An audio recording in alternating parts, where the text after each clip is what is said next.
الوداع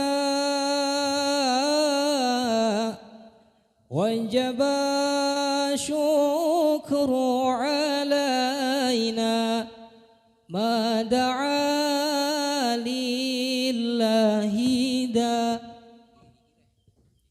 طلع البدر علينا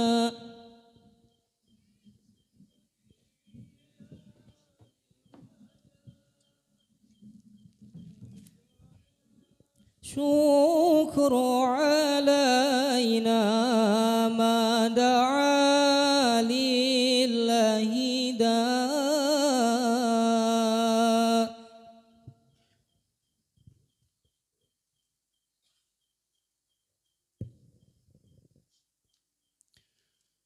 Assalamualaikum warahmatullahi wabarakatuh.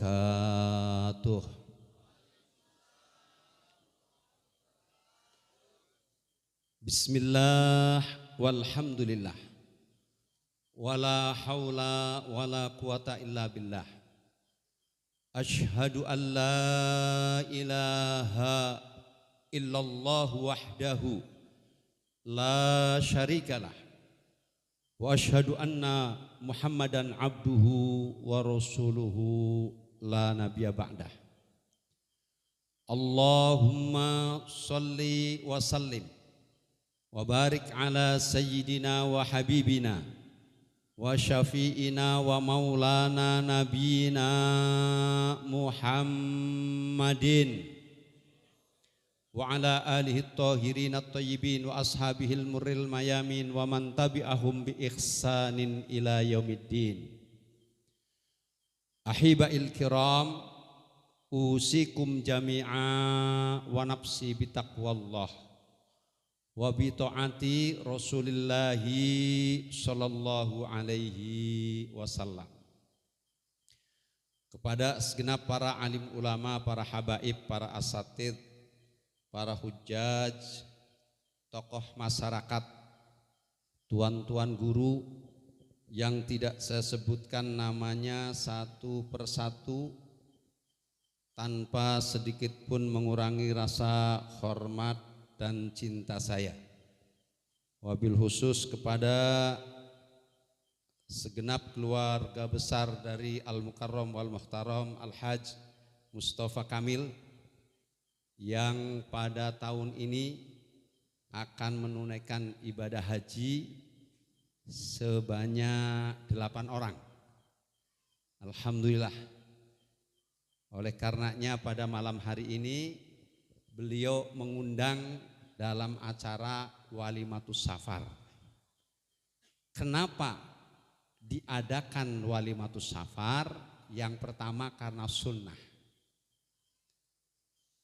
Mengadakan Walimatus Safar hukumnya sunnah. Tentu safarnya adalah safar mubah minimal. Apalagi safarnya safar untuk ibadah. Di dalam kitab Fathul Mu'in diberikan penjelasan tentang walimah. Walimah yang sunnah mu'akkadah ketika kita menikahkan putra atau putrinya. Walimatul urush. Kemudian walimatul hitan. Kemudian ketika istri anak perempuan kita hamil, maka sunnah untuk walimatul hamil. Ada yang 7 bulan, ada yang 4 bulan. Yang afdol yang 4 bulan. Kalau yang 7 bulan udah kelewat, ruhnya sudah ditiup. Laki perempuannya udah jadi. 7 bulan baru minta laki ya Allah, udah jadi perempuan. Kalau maksa laki ya Allah, laki, nanti keluarnya jadi bencong.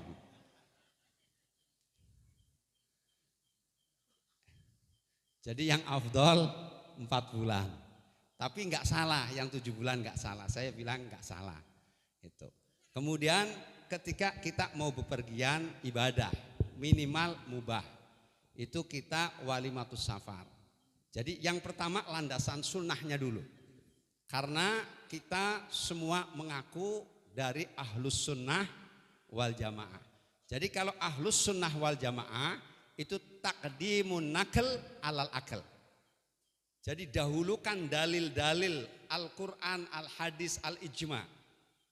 Baru pakai akal. Jangan akal dulu.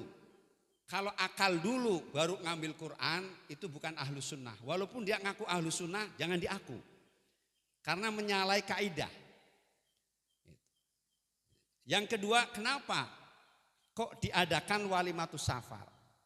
Kalau tidak diadakan walimatus safar, ini keluarga kita yang akan berangkat haji lebih repot.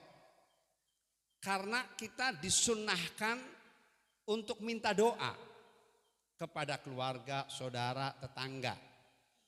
Nah kalau mau berangkat, saudaranya di sono kita datengin, minta doa. Di sono didatengin, tetangganya didatengin. Berapa lama? Ini dari waktu ya, belum dari bawaan. Masa sih mau silaturahmi sama saudara, tangannya lempeng, kan mesti dibengkokin kan? Nah itu berapa lagi bawaan? Makanya ada walimatus safar, tujuannya apa? Memohon doa sekaligus meminta maaf. Meminta maaf dan memohon doa. Jadi dikumpulkannya enak. Ini. Waktunya juga efektif. Ibu bapak hadirin hadirat rahimakumullah. Berbicara tentang walimatus safar, doa sekaligus mohon maaf, itu juga ada tuntunan dan tuntutan di dalam Islam. Mohon maaf kalau saya salah nanti dibenerin ya. Itu kalau kita punya utang, kita mau bepergian jauh, apalagi mau haji yang bisa sampai 30 hari, 40 hari, yang sekedar mau pergi 1 hari pun harus minta izin sama yang kita punya utang. Jadi saya mau pergi umroh 9 hari. Saya punya tetangga punya utang 1 juta. Saya datengin tetangga, saya bilang mohon maaf sekaligus mohon izin dan ridho. Saya mau berangkat umroh, saya masih punya utang sama antum 1 juta. Loh, kalau yang punya utang, yang utangin bilang enggak saya enggak ridhoin. Saya berangkat haji, berangkat umroh, boleh, belum boleh. Ini hukum loh. Ya. Makanya ketika kita walimatus safar bukan hanya sekedar minta maaf, minta doa. Kalau ada kaitan yang dengan hutang ini secara syar'i itu harus jatuh tempo, minta izin.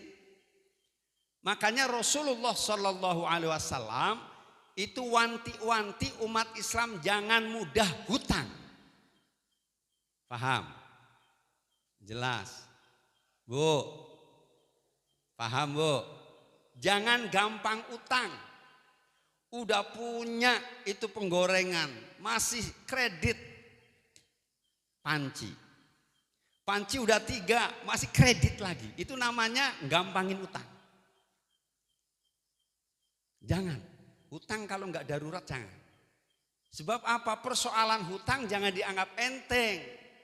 Kenapa? Rasulullah Shallallahu Alaihi Wasallam tidak mau nyolatin seorang sahabat yang punya utang. Ini hadis masyhur sahih. Jadi ini saya sampaikan penting Bu ya. Itu makanya Majelis Taklim di Al-Um ada orang mau demo apa, alat masak kagak, ujung-ujungnya boleh kredit kagak, urusan ngaji nggak ada urusannya dengan kredit, saya bilang begitu. Saya di Majelis Taklim saya agak keras urusan begitu, itu apalagi seragam ngutang gitu di Al-Um enggak, seragam bayarnya satu ibu-ibu bayarnya sekian ratus. Kemudian istri saya bilang, ibu yang punya duit ayo bayar, ini seragamnya. Umi saya baru punya duit segini, kurangnya segini, berapa hari? Ya saya minta waktu 2 minggu, ya nggak apa-apa. 2 minggu ditagih, belum ada Umi. Terus berapa hari lagi saya kasih waktu? Seminggu lagi, kasih waktu seminggu, itu udah 2 kali mundur. Begitu 3 kali mundur, istri saya bilang ya sudah, lillahi ta'ala lunas. Ini norma Islam loh. Kalau kita ngutangin, Kita nagih sesuai dengan perjanjian. Enggak enak kalau nagih. Berarti yang ngutangin enggak tahu bab hutang piutang. Utang itu enggak ada saudara. Tapi kan kagak enak. Kagak enak itu bukan hukum. Jadi ini saya sampaikan. Jadi kalau saya mohon maaf, ini tahadus binikmah, ini ibu-ibu di majelis taklim, seragam ada seragam, minta sama istri saya, Umi bikin seragam dong. Ya sudah, beli enggak Umi aja yang bikin. Istri saya yang disuruh bikin. Istri saya jahit sekian hari ngizin gitu, begitu udah cakep semua. Itu bahan, terus ini satunya sekian. Ibu yang mau bayar siapa? Yang ini nanti ada yang saya minta waktu 3 bulan gitu. Biasanya paling lama 3 bulan. Nanti kalau 3 bulan udah nggak lunas, udah anggap lunas saja. Saya dilaporin, Bi, ini kemarin untuk seragam jumlah totalnya ada sekitar 15 juta. Tapi uang sudah masuk semuanya alhamdulillah itu 9 juta. Terus kurangnya masih minta ngulur waktu. Udah sampein aja ntar, udah lunas. Iya. Karena jatahnya 3 kali. Jadi kalau bapak-bapak, ibu-ibu ngutangin nih sama saudaranya, ditagih mundur 1, ditagih ngasih minta waktu 2, ditagih mundur. Waktu ketiga itu ngomong, sudah saya ikhlaskan, itu jadi tiket sorga. Bu, jadi tiket sorga. Kepengen banyak tiket sorga, ngutangin, ngikhlasin.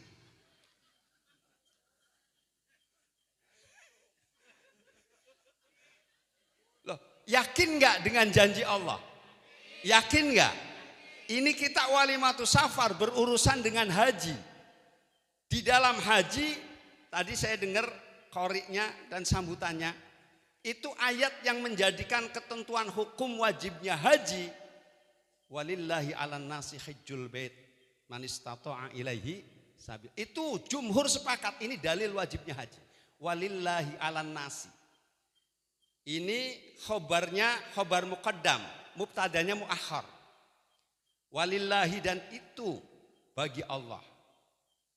Hijjul baiti. Walillahi 'alan nasi, atas manusia bermula hijjul baiti, haji ke Baitullah. Man, bagi orang, istata'a, yang mampu siapa, man ilaihi, ke Baitullah. Apanya? Ini jadi tamyiz, sabila, jalannya.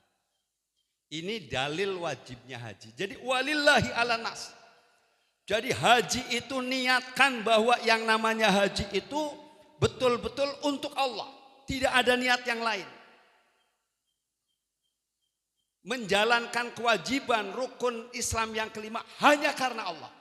Jangan niat mau belanja. Jangan haji niat mau beli korma. Di Tanah Abang banyak korma.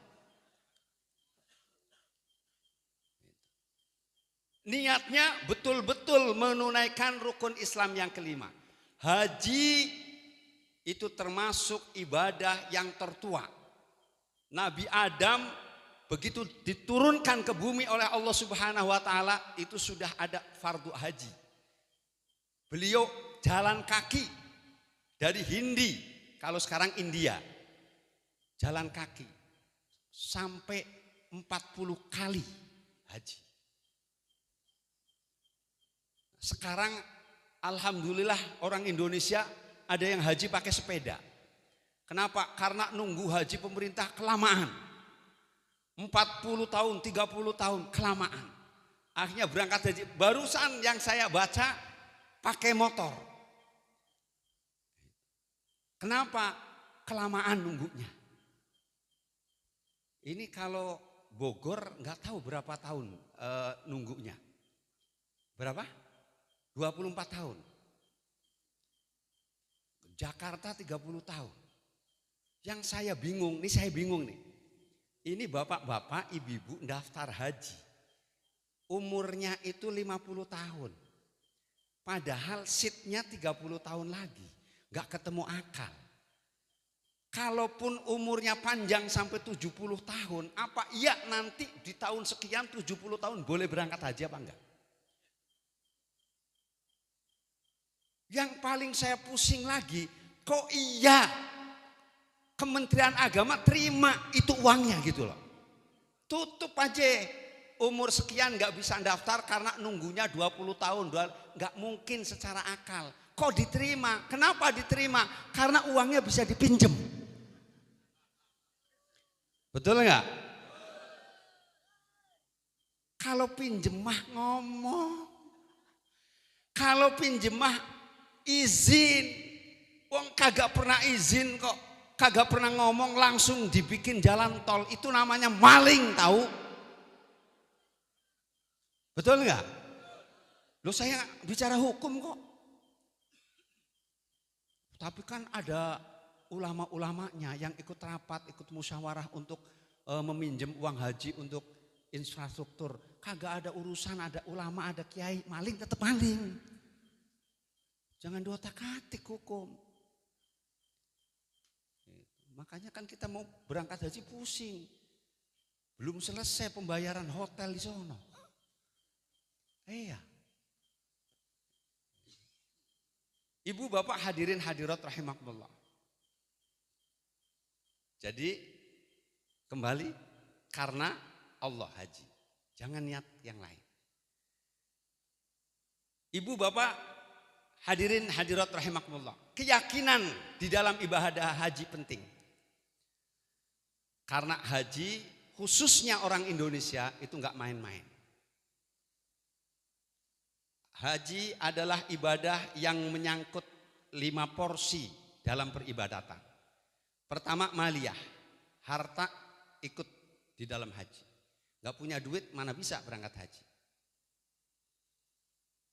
Kemudian haji itu juga ibadah ahliyah, mengikat keluarga. Kalau yang berangkat suaminya dulu, untuk sementara istrinya sendirian di rumah. Bukan saya sebut jadi janda, jangan salah paham. Sendirian dulu di rumah. Anaknya sendirian dulu. Terikat keluarganya. Maliyah. Ahliyah.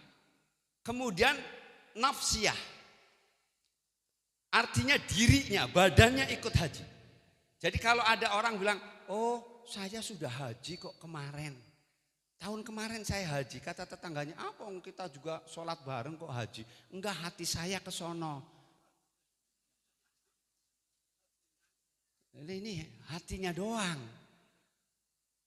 Enggak, ini nafsiyah dirinya. Tapi juga kolbiyah. Hatinya juga ikut. Jangan hatinya enggak ikut. Maksudnya apa? Orangnya mah di tanah haram, tapi hatinya di Indonesia. Jangan begitu. Kemudian yang kelima watoniyah, karena menyangkut pemerintah. Yang menyediakan pesawat siapa? Nah, jadi kompleks. Karena kompleksnya persoalan ibadah haji, haji diatur oleh undang-undang. Hanya antar negara berbeda undang-undangnya. Yang saya dengar kalau Malaysia undang-undang haji itu pemerintah tidak mengambil keuntungan dari jamaah haji. Operasional tanggung jawab negara. Petugas haji dari uang negara. Sehingga bayarnya lebih murah, hotelnya lebih mewah. Kalau di Indonesia undang-undangnya nggak tahu tertulis apa enggak, saya nggak paham. Yang berangkat haji 1 orang tapi harus membiayai 1 orang. Makanya biayanya lebih tinggi. Iya, yang berangkat mah Haji Mustafa, tapi itu kan anggota dewan berangkat gratis. Dokternya berangkat kan gratis. Nah itu kan ngambil juga duitnya dari Haji Mustafa. Bukan uang pemerintah. Jadi beda antar negara. Lalu bagaimana? Tadi saya bicara di sono. Ibu-ibu, bapak-bapak tolong cek ya, cek lagi di dalam fikih mazhab Syafi'i. Kalau menurut Imam Syafi'i tidak boleh mengambil keuntungan dari tamu Allah. Baik jamaah haji maupun umrah. Gak boleh. Kalau bahasa fikihnya haram. Bahasa tasawufnya gak boleh. ngambil keuntungan dari jamaah haji atau jamaah umroh. Nah, itu yang pakai pemerintah Malaysia. Pemerintah nggak ngambil, nggak berani. Maka negara yang memfasilitasi. Di Indonesia madhabnya madhab Syafi'i, tapi nggak tahu yang ini pakai madhab siapa, tanya aja deh sono. Iya. Saya kan hanya bilang madhab Syafi'i gitu. Gitu. Mungkin madhabnya bukan Syafi'i, Syafi'i kali. Iya. Itu bahasanya bahasan kesono dah ya Pak ya. Pokoknya kita yang penting berangkat haji. Pokoknya yang berangkat haji ikhlasin aja deh duitnya mau diambil. Kayak yang penting Allah melalui Rasulullah menjanjikan seluruh tamu Allah, tamu-tamu Allah, jamaah haji, jamaah umrah, seluruh biayanya akan diganti oleh Allah Subhanahu wa Ta'ala. Bukan 1-2 kali lipat, tapi minimal 10 kali lipat akan diganti. Amin. Udah ikhlasin aja yang udah diambil. Suruh nambah aja daripada nunggu 10 tahun lagi. Orang Indonesia tuh banyak pemaafnya kok. Nggak ada negara yang lain yang pemaaf di Indonesia.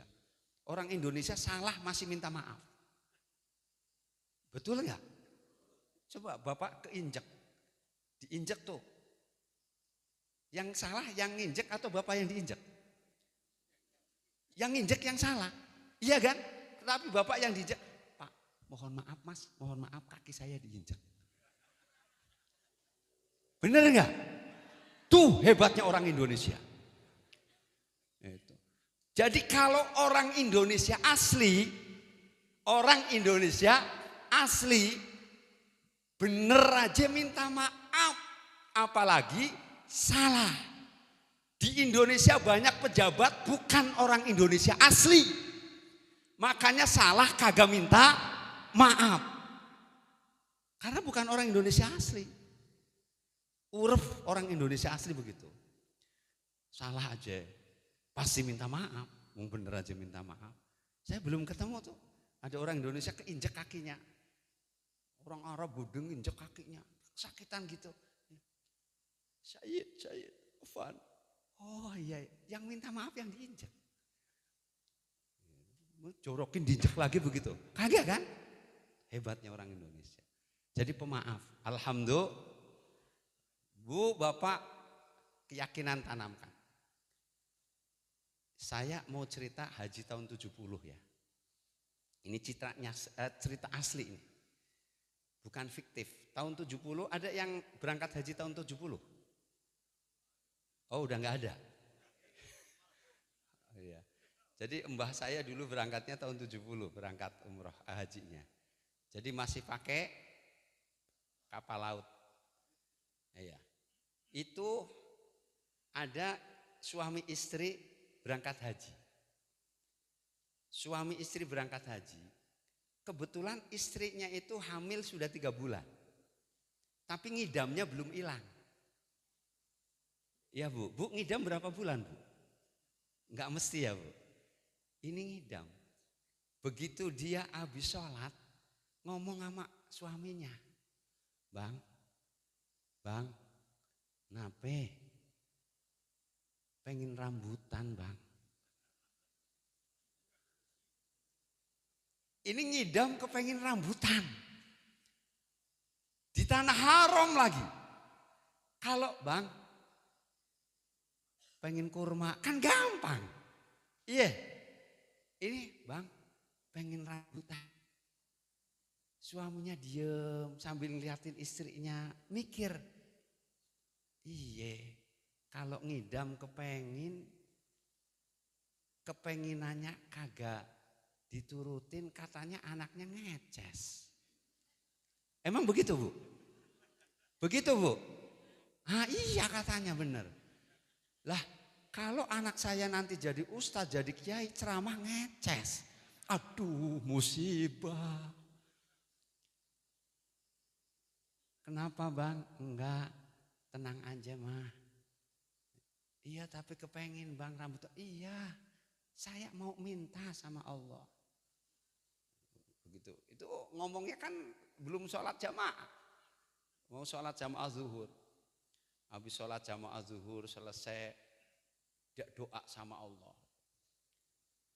Ya Allah, kumaha iya ya Allah, kumaha Gusti.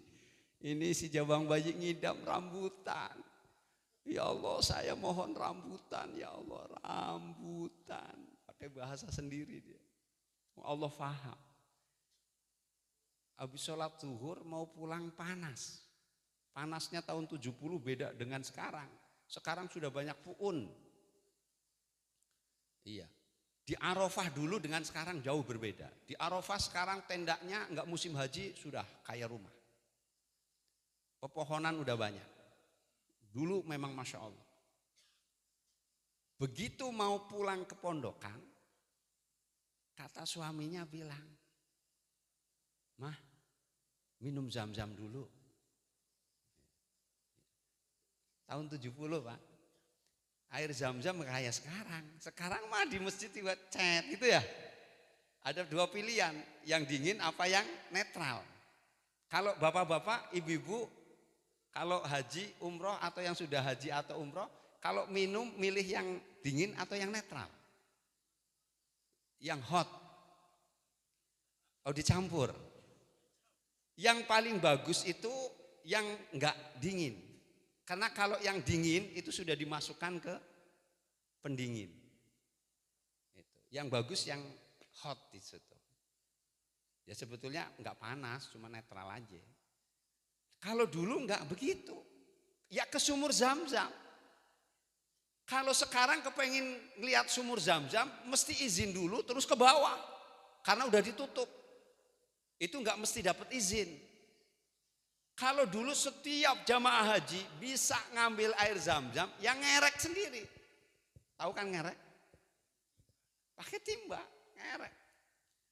Begitu kerek dia taruh. Ini si suami ngambil air Zam-Zam dia, cuma hatinya ngomong, "Ya Allah, saya mah haus mau minum, cuma saya minta ya Allah rambutan ya Allah." Jadi ngambil air Zam-Zam tapi Atimah masih minta sama Allah rambutan. Jabang bayi kepengin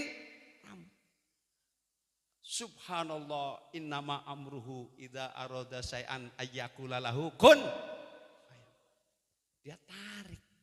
Begitu dia tarik bukan air, rambutan. Ini kisah nyata loh Bu, Pak. Ini haram, tanah haram.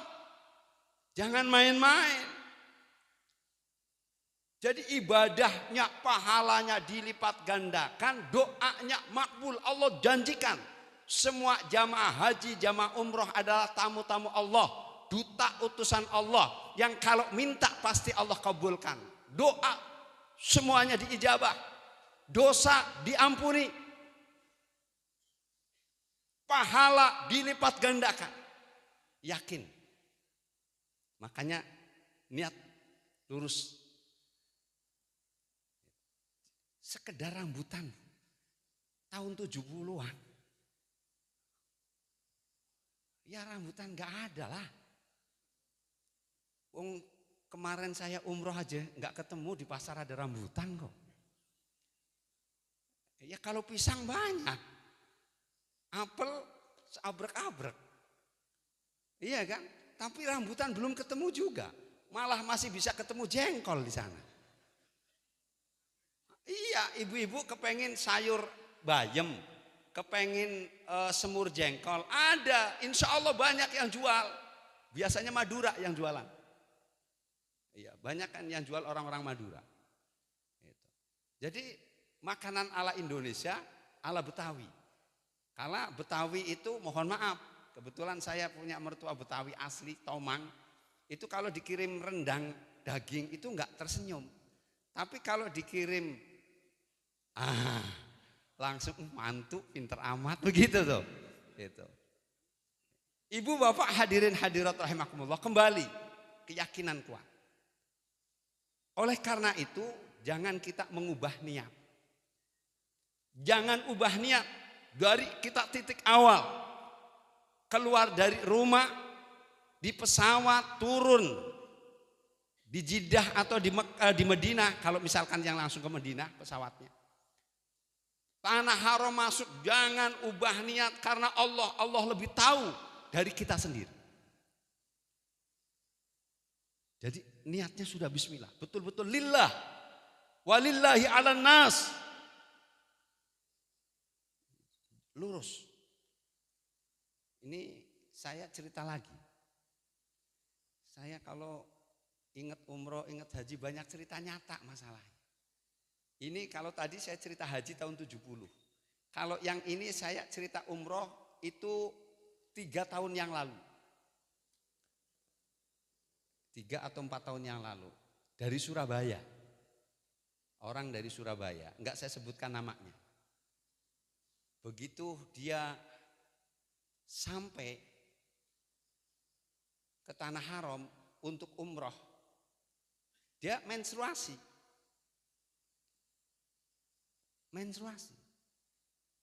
Ditanya sama mutawifnya, ibu enggak minum obat?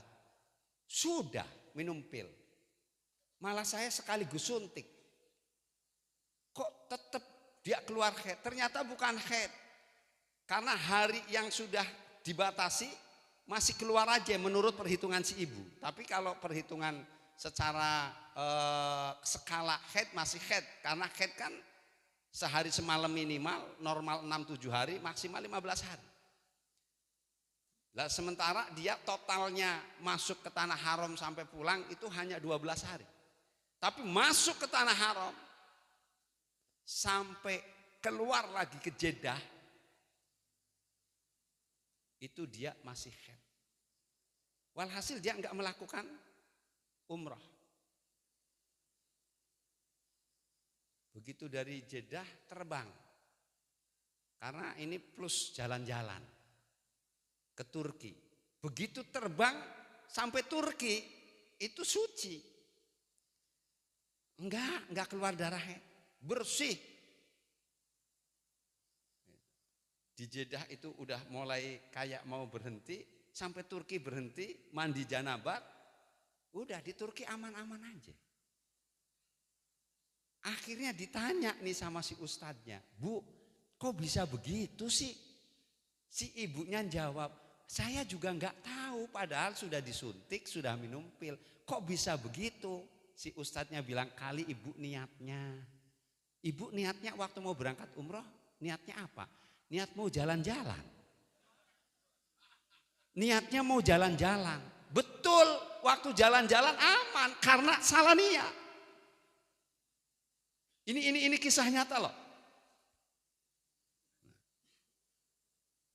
Yang terakhir, masih dari Surabaya, beda tahun sama travel, nggak saya sebutin. Katanya kalau jelek jangan disebutin, nanti jadi hibah. Dan Rasulullah kalau ada sahabat yang menceritakan kejelekannya mau tobat, itu juga dalam hadis nggak disebutkan namanya, di syarahnya baru disebutkan supaya bahwa ini hadis sahih, ada orangnya namanya ini. Tapi diumpetin namanya.